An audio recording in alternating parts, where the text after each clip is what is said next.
guys, it's Jess from Peace Love Books, and today I'm here with the most disappointing books that I read in 2018. I'm gonna try to adjust this glare going on. Like, the worst thing about wearing glasses as a booktuber using natural light is this glare. But I feel like I have a lot of even natural lighting right here instead of over a little bit where like half my face is in the dark. I don't have a ring light or anything. All my filming is during the day with natural light. So I'm gonna try to not annoy you with that. So I'll just tilt my head down a little bit. But I am doing my most disappointing books of 2018, and these aren't necessarily all bad. Some are 2-star books though, but they are books that I was expecting to love and I didn't absolutely love them. I'm not gonna be doing a video of my worst books of 2018, so I'm just doing disappointing books, ones that I wanted to be really, really good but weren't. Some are still 4-star reads though, so yes, I'm gonna go ahead and get to the books. The first one's one I listened to an audiobook, and that is Until July by Aurora Rose Reynolds. This one I had super high expectations for because Aurora Rose Reynolds was an author I heard amazing things about, and I was like, I'm gonna love her, but her alpha males were just too much in my opinion.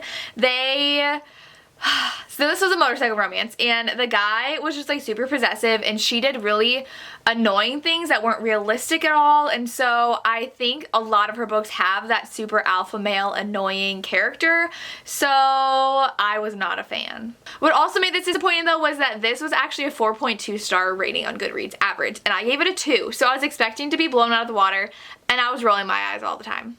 Next is one I literally just finished that you all have not even seen me review yet, and that is Unbreak My Heart by Nicole Jacqueline. This makes me so sad because I thought I was going to absolutely love this. It's about a woman who has been in love with this guy pretty much her whole life, and then he marries her best friend, and then her best friend dies, and she kind of stands in for her best friend with the kids, but then something happens between them and they don't know what to do. So I will say I gave this a 4 stars. I thought though I would give it 5 stars. The main issue I had was the main love interest. He was such a jerk, and to me had no redeeming qualities at all.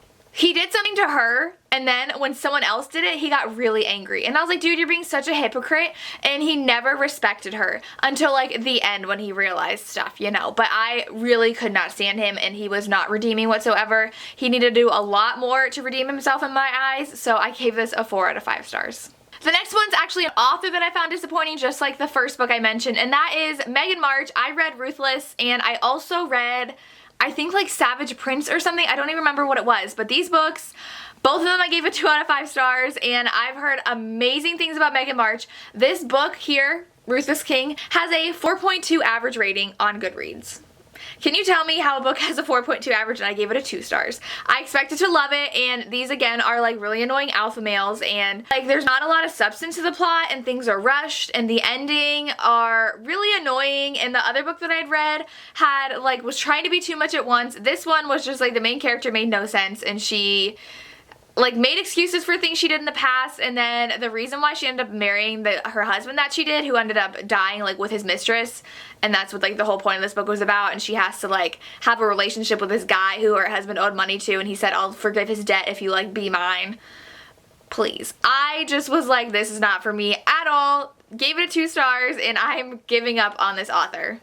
The next book is A Discovery of Witches. I will go ahead and link down below the video where I explain why I DNF'd this book. I didn't even finish this. I thought I would love it. The show's coming out, and it's just not for me. It's about a woman who's a witch, but she doesn't want to be a witch, and she uncovers this book that everybody wants, and she falls in love with a vampire, and I was halfway through and nothing was happening. She didn't do a lot, and I didn't buy the romance, and it was just taking me forever to get through, so I stopped, and it's just disappointing for me. Next is a book by one of my favorite authors that I love her books, and that is Not Until You by Corinne Michaels. This one, she sends me her books to review. This one had such an annoying main character. I've learned if I hate a character in a book, I'm gonna hate the book. And so our main character was very crass. She loved making rude sex jokes in front of people and making them uncomfortable, and be I just love it when people are uncomfortable when I'm around them. And I'm like, you're annoying.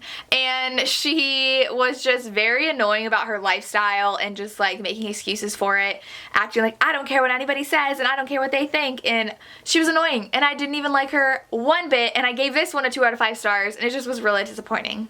The next disappointing read for me was Blind Kiss by Renee Carlino. This one I was expecting a lot from. I really like Renee Carlino's books, and this to me wasn't really a romance per se. It was more like a book about someone's life. And this one is about a girl and a guy who meet in college because they're in a psychology experiment for a blind kiss.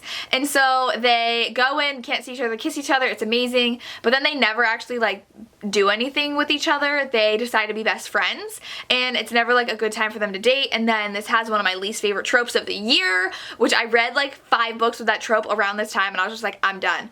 And their relationship didn't make sense to me, and it was more about how they kind of wanted to be with each other, but like they couldn't, and it was annoying, and I just like didn't really care about this. I listened to it on audio, and I just like didn't care about the characters. There wasn't a romance that I was like swooning over. I gave it a 3 out of 5 stars. It wasn't like horrible, but it was not what I wanted.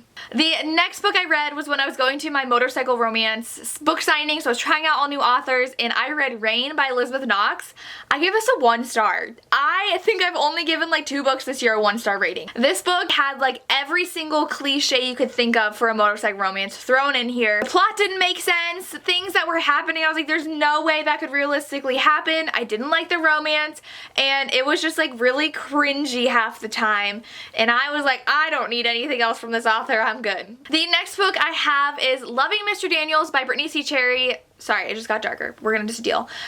This one is about a girl falling in love with her teacher, and like stereotypical, I'm pretty sure they meet before she realizes that he's her teacher, and I don't even remember half the things that went on in this book. I read it in the summer, and I just remember not loving it and like not getting their romance. And this was one of my predicted 5-star reads. I thought I was gonna love this book. I still gave it a 4 out of 5 stars, but it wasn't like I couldn't stop reading. I was addicted. It was just like, oh, okay, that's cute. And I wasn't a huge fan of it. I really wanted to love it. Like I said, I've heard like amazing things about this. This has an average of 4.26. So all these books on this list probably have like over a 4-star rating from like that I was expecting to love, and I didn't love them. So I still gave it a 4 out of 5 stars, but it just wasn't everything I wanted. And the last book I have is One True Loves by Taylor Jenkins Reid. This book is hyped like no other other than probably The 7 Husbands of Evelyn Hugo by Taylor Jenkins Reid. But this one is probably one of her most loved romances. And to me, kind of like Blind Kiss, it wasn't a romance, in my opinion. It was more of about someone's life. And so the main character is married to the love of her life. He dies, and so she like moves back home, changes her life, and then falls in love with someone else, and then her husband comes back. And so it's like, what does she do? And to me, it wasn't really a love triangle, forbidden romance kind of like situation. There wasn't a lot of angst in it. It was about her figuring out who she is, who she wants to be with, and it's about her figuring out her life and what she wants out of her life. And so it was more of like women's fiction, I feel like, and not romance. And I felt like from like halfway through, it was totally obvious what the ending was gonna be. So I think I still gave it 4 out of 5 stars. It was still enjoyable, but I didn't love it like I thought I would. And those are my most disappointing reads of 2018. Let me know down below what your most disappointing books were, or if you agreed with anything that I said. I would love to hear. As always, thank you so much for watching, and have a good day. Bye.